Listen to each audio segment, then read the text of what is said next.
বিসমিল্লাহির রহমানির রহিম। হে সমস্ত জগৎবাসী, আজ আমি শামীম আলী চিশতি আপনাদের সামনে যে আলোচনাটি নিয়ে হাজির হলাম, সে আলোচনাটি হবে কুরবানি।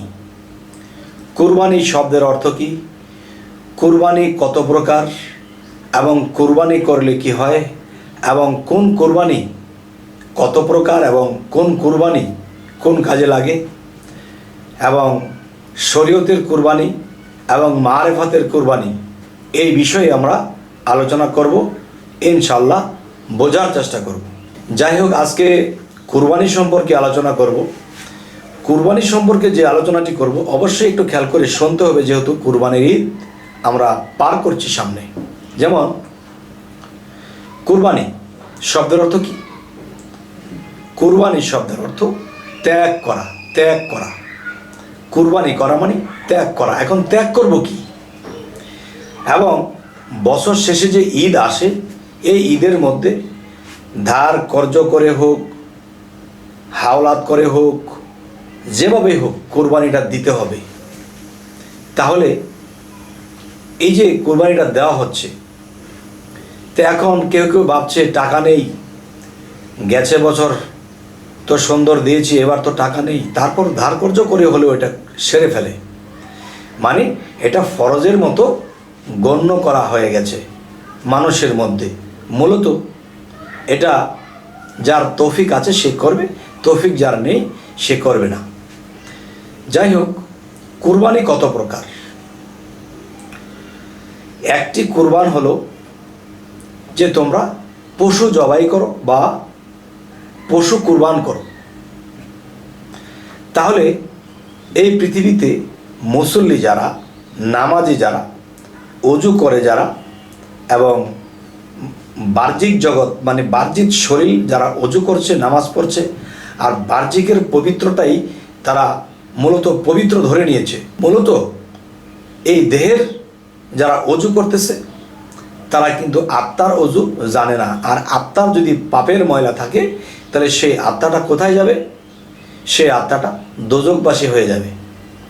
তাই আমি বলবো যে বাহ্যিকের যারা অজু, রোজা, নামাজ পড়তেছে, এটা হলো মুসল্লিদের কাতার। এরা কি জানতে পেরেছে? আল্লাহ বলেছে তোমরা পশু কুরবান করো।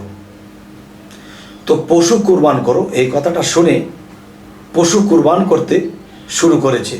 ছাগল, ভেড়া, গরু, ওট, মহিষ, দুম্বা। আচ্ছা, তাহলে শরীয়তের জ্ঞানে যেটা ধরেছে যে পশু কুরবান করতে হবে, গেল এই পশুর সাবজেক্ট। এবার আসি যে হাকিকত ও মারেফত। হাকিকত ও মারেফাতে গেলে সেই কুরবানিটা কি? সেই কুরবানিটাও একই কথা আল্লাহ বলেছে যে কুরবানি করো, তার মানে ত্যাগ করো, তোমরা পশু কুরবান করো। তার মানে মানুষের মধ্যে পশুর স্বভাব আছে।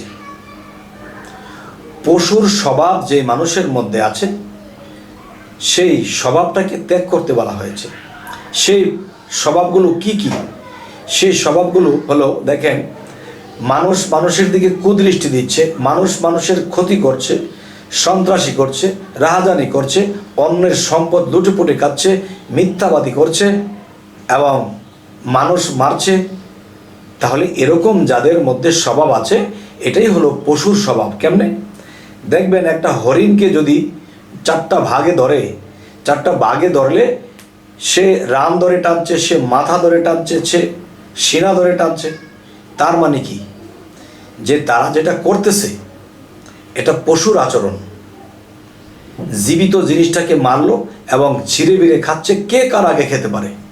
তাহলে এটা কিন্তু হিংস্র পশুর যে স্বভাব, এগুলো আমরা বললাম। কিন্তু আল্লাহ কোরআনে বলেছে যে তোমরা পশু কুরবান করো, এটুকুই বলেছে। আবার কেউ বলতে পারে, হ্যাঁ, শরীয়তের মুসল্লিরা বলতে পারে যে পশু কুরবান করতে বলেছে, তাই আমরা পশু কুরবান করি। বাবা, এত কিছু বোঝার দরকার নেই। দেখেন, এই কোরআনটা কিন্তু জ্ঞানী সম্প্রদায়ের জন্য এবং জ্ঞানী ব্যক্তিদের জন্য। আর জ্ঞানী কাকে বলবো? দেখেন, কোরআনে কয়েকটি জায়গায় বলেছে, বিশেষ করে সূরা হামিমের মধ্যে গেলে দেখা যায় যে কিতাবুন ফুসসিলাত আজাতু কোরআনান আরাবিয়ান, অর্থাৎ এই এক গ্রন্থ আরবি কোরআন রূপে অবতীর্ণ, এর বাক্যসমূহ জ্ঞানীদের জন্য। তাহলে কোরআনটা কি কাদের জন্য বলা হয়েছে? জ্ঞানীদের জন্য। তাহলে জ্ঞানী কারা? এলেম জানলেওয়ালা ব্যক্তি হলো জ্ঞানী, এবং যারা আল্লাহত্ব জ্ঞান লাভ করেছে তারাই হলো জ্ঞানী। তাহলে আমি যতটুকু জানি অতটুকুই আপনাদেরকে বলবো, যদি আমরা সকলে বুঝে এটাকে মানি। যেমন পশু কোরবান করো, এতে শরীয়তের সাবজেক্ট, তারা পশু কোরবান করছে। আর যে কুরবানির শব্দের অর্থ ত্যাগ করা।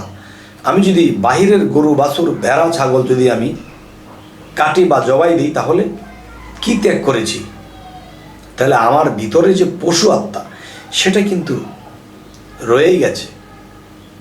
আর সেই পশু আত্মা নিয়ে মানুষ পশু কিনতে যায়।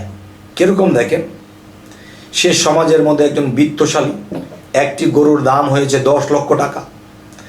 এখন গরুটা নিয়ে যখন সিনা ফুলিয়ে হাঁটছে আর আসছে, মানুষের দেখতেছে বিরাট বড় ষাঁড়। জিজ্ঞাসা করতেছে, ভাই ষাঁড়টা কত হয়েছে? কিনেছে 10 লাখ, সে বলতেছে 18 লাখ, 20 লাখ টাকা হয়েছে। তাহলে বাহ্যিক কুরবানি এটা তো হচ্ছেই না ঠিক মতো। তার মধ্যে আবার মিথ্যা বলেছি, 8 লাখ বাড়িয়ে দিয়েছি। মানুষ বলতেছে, বাপ রে বাপ, অনেক ধনী লোক, এই গরু তো সবাই কিনতে পারবে না, আর সে মানুষের কাছে অনেক দামি হলো। এরকমটা কিন্তু হচ্ছে। কেউ 1 লক্ষ টাকা দিয়ে গরু কিনেছে, বলেছে আমি 1.5 লক্ষ টাকা দিয়ে এনেছি। মানুষে জানতেছে। আর আল্লাহ কি বলেছে? তোমরা আমার পথে কিছু ব্যয় করবে, খরচ করবে, এতিম মিসকিনের প্রতি তোমরা খরচ করবে, ব্যয় করবে। তোমরা কিন্তু এটা বলেও না, বললে কিন্তু তোমরা আমার গীবত করলে। যাই হোক, আসলে কথা যেটা সেটা হলো, শরীয়তের আইনে এই গরু মহিষ জবাই তো দিতেই হবে।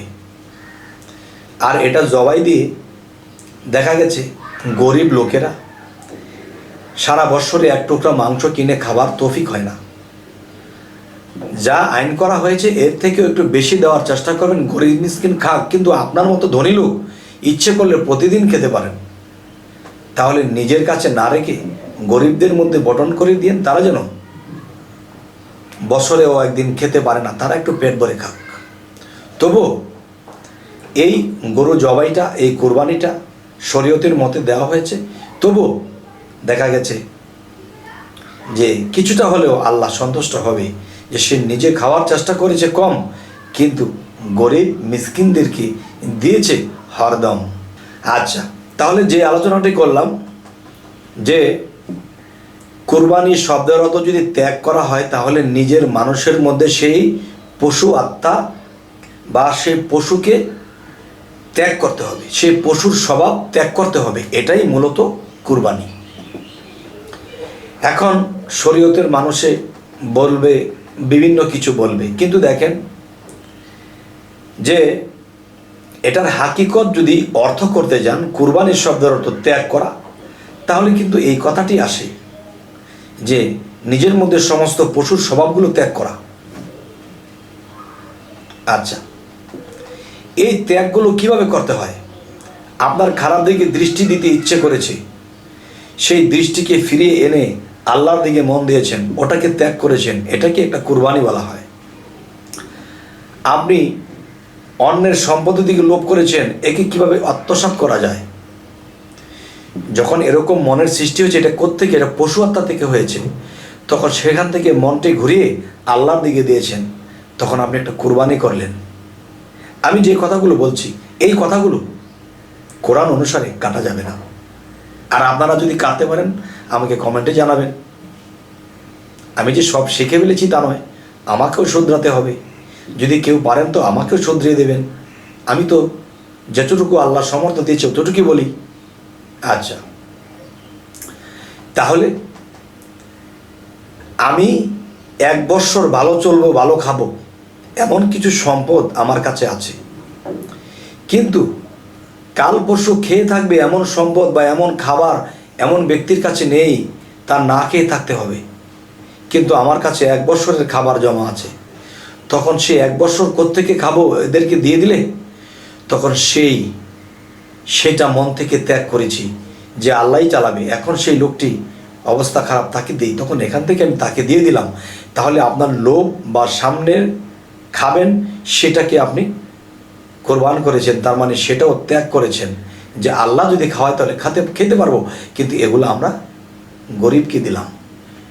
তো এরকম বহু কুরবানি আমাদের করতে হবে। আর এই কুরবানি যদি কেউ করতে পারে তাহলে সে আল্লাহকে লাভ করবে, আল্লাহ তার প্রতি সন্তুষ্ট হবে। তবে হে সমস্ত জগতবাসী, জানি না আজকে আপনাদের কাছে কি আলোচনা করলাম, তবে যদি মনে করেন যে আমার আলোচনায় ভুল আছে অবশ্যই তুলে ধরবেন, আর যদি ভালো লাগে তো আলহামদুলিল্লাহ। তো আমাদের চ্যানেলটিকে অবশ্যই সাবস্ক্রাইব করে রাখবেন, পরবর্তীতে যেন ভালো আলোচনা এনে দিতে পারি। তো সকলেই ভালো থাকবেন, আল্লাহ হাফিজ।